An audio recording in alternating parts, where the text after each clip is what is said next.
Oke, marilah bersama-sama kita saksikan nomor urut tampil yaitu nomor 3 dengan nomor undi 5. Inilah kesenian topeng ireng Cakra Budaya Pakis. 10 menit dari sekarang, selamat menyaksikan.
Laskar Cakra Budaya menyatu dengan malam.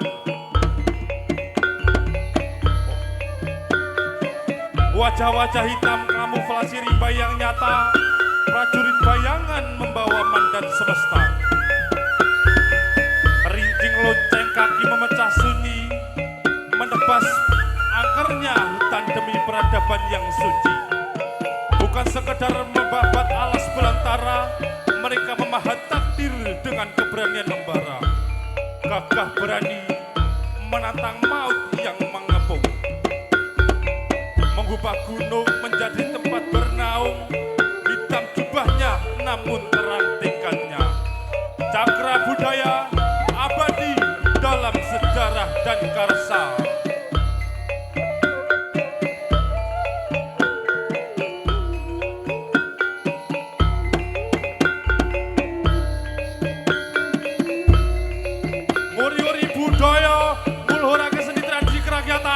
Topeng ireng.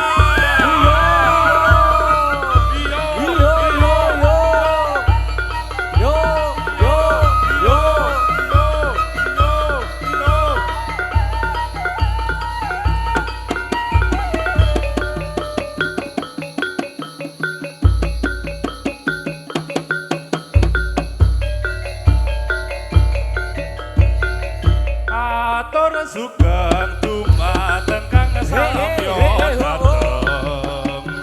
Amrek sandi badan kula wujud demeng meleng-meleng.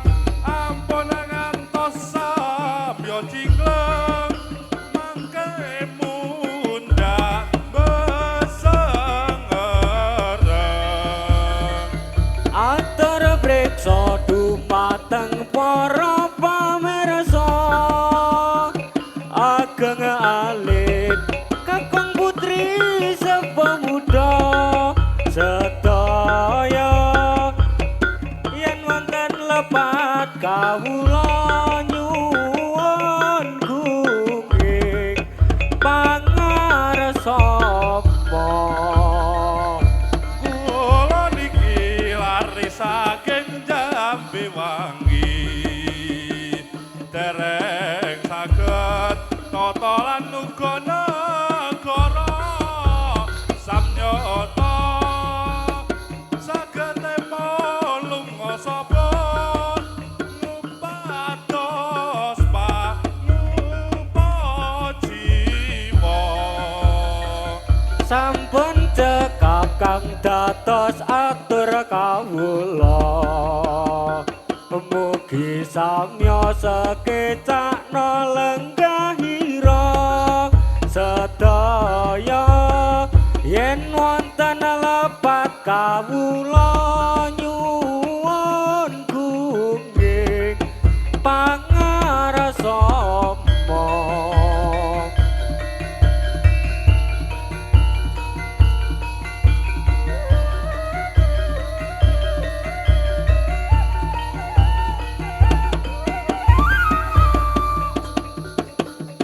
Iki crita nalika jaman semono nalikane perang kuwi kang kinarya babat alas lan uga senjata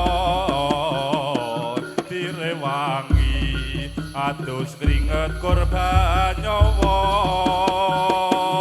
dalem nala nadyan sepuh nanging sekti ning nyatane mbangun desa bisa dadi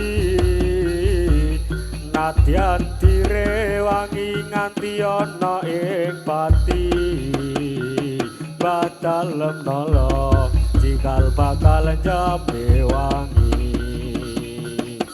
jambe wangi kang dadi papan dununge para warga kang dadi wiyogane nyata para muda dadi menarine ning pamirsa kula suwun pandongane iyo iyo iyo iyo iyo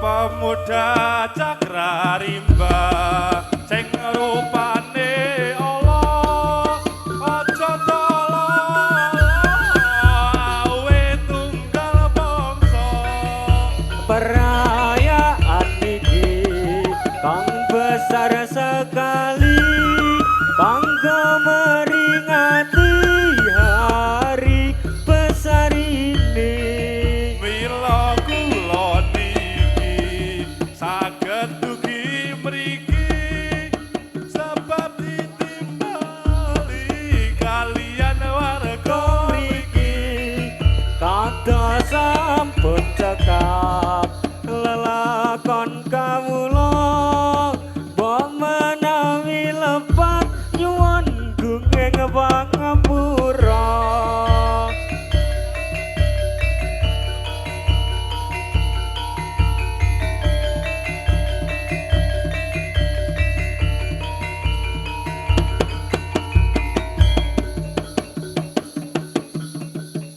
sampun paripurna kula paring parisuka ayo pilih lepat nyuwun ngapura nyatake saking kadang amung pamuji mugi Gusti saged ngijabahi dateng seni kula niki saged ngrembaka ngantos lagi-lagi